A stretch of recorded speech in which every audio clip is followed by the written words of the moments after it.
Hey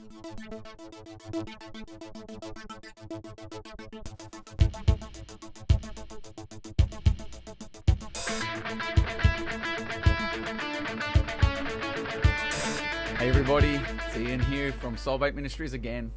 I hope you've been enjoying these videos. I mean, you just get so much out of them if you really dive into them. Today I want to continue on. Again, this is to do with the Torah. This is a very short video. It's going to be probably less than 5 minutes long, I would say. It's a lot of information in a very short space of time. It's going to just baffle your mind. It's something I came across. This was probably when getting involved in the research of the Hebrew language. This was the very first thing that I discovered when I dug into some of the literature and stuff that I was reading. So let's look at a word in the Hebrew language, which is Bereshit. And I'm sorry if it sounds offensive. Some words in other languages seem to have a very offensive sound. But and hopefully I'm speaking it in the right tone and the right, I'm saying it the right way. But anyway, it's Bereshit. It's spelled Bereshit, and I want to look at the depth of the meaning. So Bereshit in the Hebrew language, it's the very first word in the Bible in the Hebrew language. When translated, it's actually the first 3 words of our Bible. In Genesis 1:1, it's in the beginning. We know that the very first verse of Genesis is, in the beginning God made the heavens and the earth. So Bereshit means in the beginning. Okay? So the word Bereshit in the Hebrew letters is spelt Tav, Yud, Shin, Aleph, Resh, and Bet. And Hebrew is read from right to left. Okay, so the very first letter, Bet, in the picture language, because remember, Hebrew is 3 languages.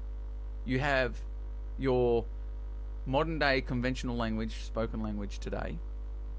You have the pictorial language, which was used by the ancient Jews, and you have the numerical language. And everything has a meaning. So it has a meaning within its letter, it has a meaning within its number, and it has a meaning within its picture. So it's really interesting how we can unlock and see so much more in scriptures. I keep bumping the microphone, sorry about that. That's how we get these hidden mysteries that are within the word, because we've got to remember there's things that are hidden just under the surface of the text. So the very first letter, Bet, is a picture of a house in the Hebrew picture language. Now, being the first letter, it is capitalized, and so in the Torah, the first letter is enlarged, showing the foundation of the world is focused on God's house. And the first 2 letters put together spell Ba, meaning sun. And this shows that the focus is on the kingdom of the sun. Now, we know that the sun... We know that the Son is the Lamb that was slain from the foundation of the world, Revelation 13 verse 8. And we see this in the other words that make up the first foundational word in the Bible as shown below. So again, I'm going to explain to you how it all works. It's basically when you position the words or the letters, they have their meaning, and you can break that word up with the order of their lettering, and it'll tell you different things. Okay, so let's look at this. So Ba means sun, which is the first 2 letters of Bereshit, right?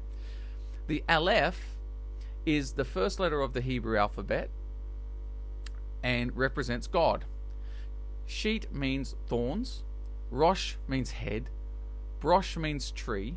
So here in one word we see multiple words saying the Son of God crowned with thorns upon his head on a tree. Then Shai means gift. The letter Tav represents covenant and originally looked like a small T or a cross.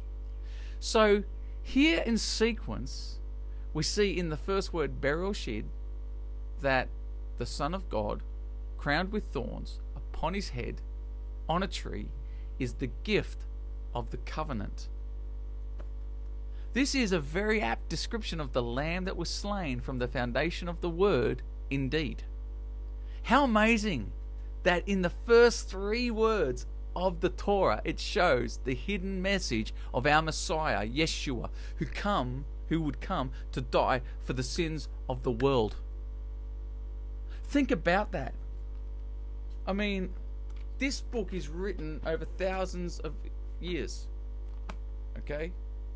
But in the very first book, it mentions about Jesus, Yeshua, the Son of God, who would come at a later time to redeem us and to save us from the iniquity that we were living in, to give us a hope, a future, to have eternal life with Him forevermore. As I said, this is a very short video, but this is just such a great translation. This is just such an amazing find. And as I said, this was the very, very first thing I ever found when I was starting to come across learning about the Hebrew lettering and the meanings and the numerical meanings and pictorial meanings. This was the first research thing I found, and it just baffled me and caused me to just delve in even deeper. So, look, I really pray that you get blessed by these videos, that you get impacted the way I have. I mean, it's totally changed the way I look at and view things of the Bible. It changes the way I read the Bible now. I mean, to read a chapter to me used to only last me, 10 minutes. I'd finish the chapter. Now I'm reading chapters and I'll probably be on the same chapter for an hour, because I'm just looking at the words and what they mean, and then looking them up in Hebrew and what does that mean, and really diving in deep. That's how I'm getting a lot of this stuff. And then I'm finding resources on the internet from Jewish Messianic Jews and the religious Jews on the Hebrew language, and seeing what they mean, and I'm just putting it all together, and I'm coming up with these little talks. So dive in. You can never get enough if you really search hard. I mean, what did Jesus say? If you seek, you will find. So I'm telling you, if you seek with all your heart, you will find treasures that are worth far more than gold or silver or money or any other materialistic thing you can find on earth. This will edify your soul. This will bring so much fresh revelation to you on your walk in God. It'll just help you grow. So be blessed and have a blessed time, and we'll see you next week when I bring the next video. See you later.